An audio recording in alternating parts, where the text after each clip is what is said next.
All right, ladies and gentlemen, welcome back to the Bankrupt Hippo YouTube channel. I'm Bryce, and this is another episode of The Handmaid's Tale Talk, which is detailing all of the awesome stuff that goes on, or not so awesome stuff that goes on in the episodes of The Handmaid's Tale. So, we're going to be doing a little bit of spoiler discussion for Season 4, Episode 4, titled Chicago, if I'm not mistaken, unless I'm getting it mixed up with Episode 5, but we'll see. Excuse me. Anyways, so what happened this episode?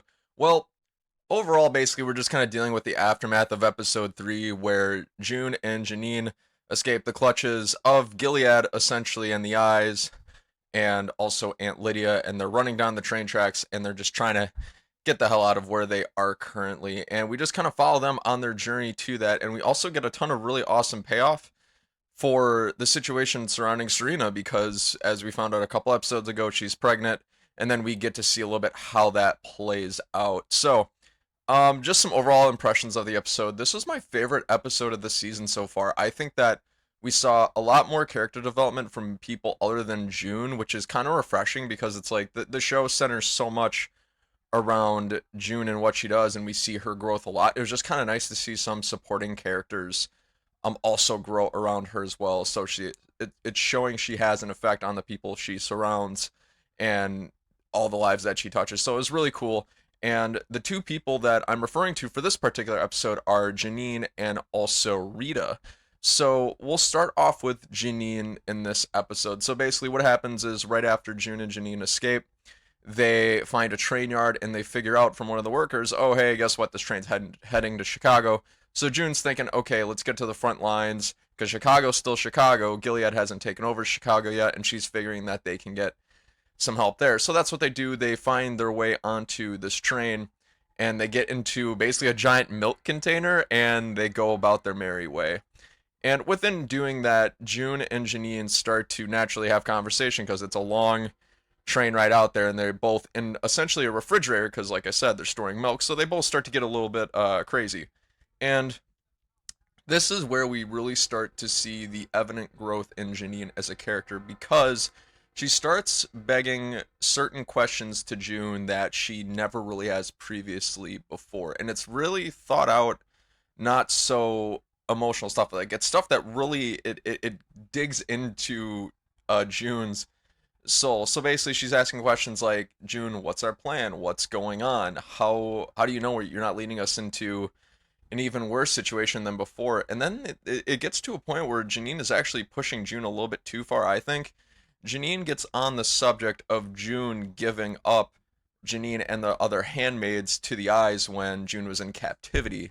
And Janine basically tells June, I wouldn't have given everybody up, but you did. I probably could have done something smarter. And it's really just pushing June's buttons. And June gets so upset that at one point she says, I should have left you a long time ago. I'm like, oh my God.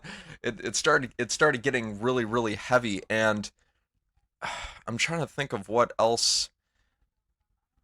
It was just such a powerful moment because here's a bit of a sports analogy for you. It reminds me of like LeBron James carrying the Cleveland Cavaliers in the past, right? June is doing everything she can to keep Janine and the other handmaids alive. She's doing all she can, and Janine is almost coming across as if June is doing nothing but getting them into crap, and June's like, "Hey, I've been saving your ass like more times than you can count throughout the entirety of this, the years, the situation." And June's right. She has been saving Janine quite a few times because Janine's shown us in the past that she's made some pretty reckless decisions that are more based off of emotion.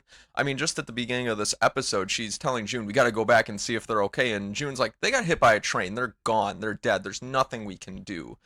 And it just really, it pushes June to a breaking point because not only does she have to cope with seeing her daughter Hannah and Hannah being scared of her, but then she's also got to cope with the reality. She did give up the handmaids. The handmaids were captured to the Eyes, and it led to whatever they're in now. But it's just really, really interesting, and it begs for some really introspective moments. And at the same time, it's also showing Janine's growth because, like I said, she's asking those deeper questions that she just wouldn't previously before. It's very throughout the series, it's been very surface level, emotional, not very logical decision making and question asking stuff. So that's where we get this flashback then into Janine's past. And basically, the flashbacks that we're seeing with Janine is her interactions with her son, Caleb, pre Gilead, of course, and also her going through an abortion, which I think there's a lot of interesting dialogue within that. I'll let you guys make of that what you will throughout the episode. There's just so much deeper nuance in there that I'm capable of really exploring, so I'll just leave it at that. But it was just really fascinating seeing Janine's past and what she's been through, and just how different things have become for her. So, for the remainder of the episode, basically after June and Janine have this little argument, I guess you could say, Janine almost takes what June said to her, because remember, June said, "I should have left you a long time ago," and Janine almost takes that to heart, and she can see that a lot of this is weighing on June. June can't do this by herself, and by and large throughout the series, she has been carrying the team on her back, and she's breaking, she's crumbling, because she's constantly got to make decisions that are affecting people's lives. I mean, the amount of people that she's affected is just crazy in great ways and in some bad ways, and that's just the reality of the situation she's in, which really sucks because wow, she's got to make a lot of life and death choices for a lot of different people in a lot of different situations. So it basically, for the remainder of the episode, Janine basically carries the torch for her in such a way that I think puts June at a little bit of ease and shows us Janine's character growth. So what is that situation I'm talking about? Well, fast forward a little bit. June and Janine are on this train. They hear gunfire. Well, it turns out some, I guess, marauders. Marauders probably isn't the correct term to use, but that's just the only term that comes to mind at this point. They basically take over the train, kill all of the Gilead soldiers, and then June and Janine crawl out of this train and said, "Hey, can we stay with you guys? Can you come with us?" And they're like, "Who are you?" And they recognize their handmaids and all this other stuff. So they bring them back to their facility, I guess you could call it for lack of a better term. They're in Chicago now, and it's rough. It's a wasteland. Like, this is the most in the face look that we've seen in the war between Gilead and the rest of whatever's left of America in this case. And it's very rustic. It's very wastelandish. There's a lot of clouds. There's fire everywhere. You can see what's left of the skyscrapers in Chicago, which it ain't much. But at one point, they talk to, I guess, the leader of this squad, and June's like, "Well, we're not asking for charity. Like we want food and we want clothes, but we can be useful. Like, we can help you in your fight."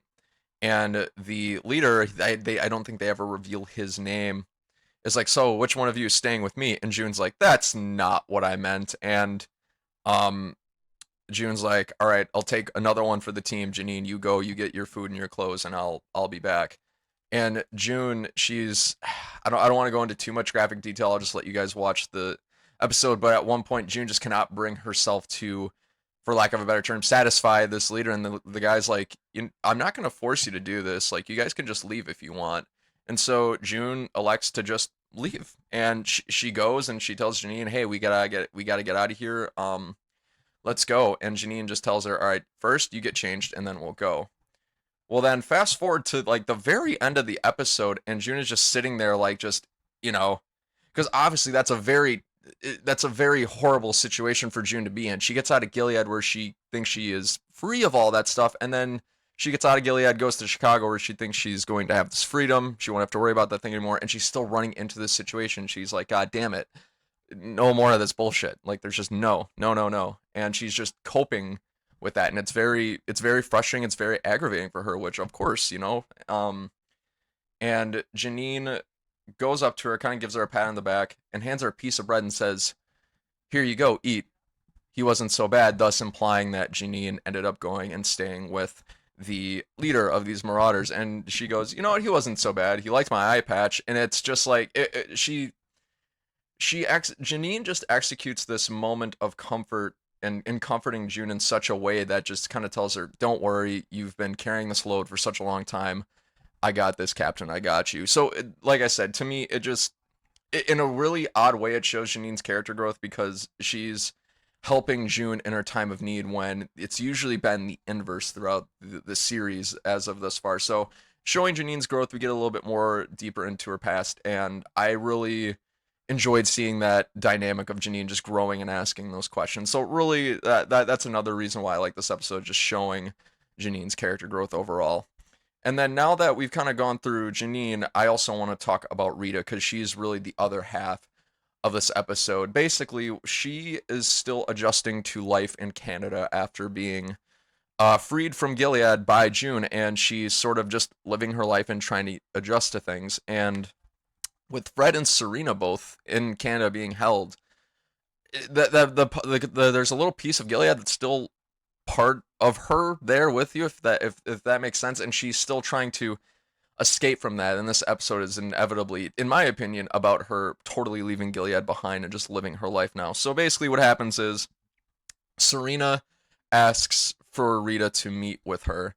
And Rita does agree. She goes and meets with Serena where she's being held captive. And Serena basically just says, hey, I'm pregnant. It's a boy. And then Rita's like, oh, Fred, Fred will be so happy. And then Serena says, I'm not going to tell Fred. There's a reason why this miracle happened when Fred and I were apart. So I'm just not going to tell him. And Rita's like, oh, okay. And then Serena says something really peculiar. And I think this is where it really pisses Rita off. She's like, oh yeah, it's nice to see a friendly face, like you can help me take care of this child. And Rita, the actress who plays Rita, I can't remember her name, but the look on her face is just this is where her acting chops just really show, because you could just tell she was pissed, but she's still trying not to be go off on her, which maybe it's just part of her adapting to life in Canada, like not having to do whatever Serena and Fred say, which is great that she doesn't have to do whatever Fred and Serena say. But in this moment, she gets up to leave, and then Serena says, here, I want you to have this picture of him, and it's an ultrasound of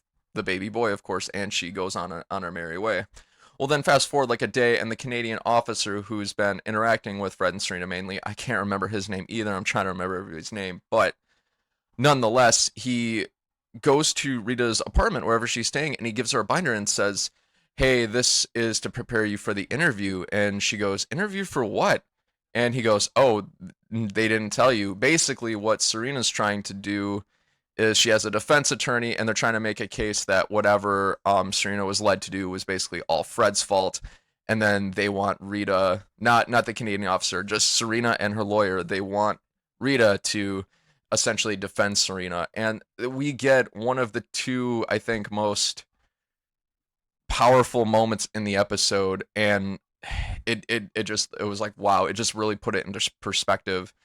Rita kind of replies, did you know I was registered property in Gilead? She's like, registered, like my old Nissan Altima. And I'm just like, oh wow, like that was just like, you could just feel like the moment, like my heart just like sank, because it's like it's really eye-opening. It's like, oh my god, like like the balls on Serena to ever ask Rita of this after Rita's been freed, where in Gilead, Fred and Serena, literally, Rita was property to them. She was property. And now Serena's asking Rita to come to her defense, and Rita's like, hell no. Like, there's just no way. And like, right? Like, that's absolutely insane. So basically, Rita, without really saying anything, we don't really get to this till the end of the episode, but then Rita meets Fred next. Rita decides to meet Fred, and it comes as a surprise to us as the audience, because of the fact that she never mentions or even talks about Fred up until this point. And then Fred kind of goes up to her and says, oh, it's great to see a friendly face. And Rita goes, Fred, we're not friends. And he's like, well, I suppose we're not, but in that case, why are you here? And I'm trying to remember what exactly Rita says to him. But Rita, essentially, the gist of it is Rita hands him the ultrasound picture that Serena gave her and says, this is your family now, take care of it. And she just leaves it at that. She kind of leaves Fred to his devices as Fred processes the fact that him and Serena are going to be parents for this, for this baby boy. So it was like Rita's ultimate clapback, basically, to the way Fred and Serena have treated her over the years and treated her like property, and just kind of her getting her sense of, I guess, comeback and sense of empowerment. So it was a really powerful moment, I think, for Rita, and I think it really empowered her to just kind of move on with her life, go live the life that she wants, a life of freedom. She can do what she wants, and Moira kind of reminds her of that, like, you are free, you can do whatever you want. And so that brings us to, I think, the very end of the episode, and I think the most powerful moment of the episode is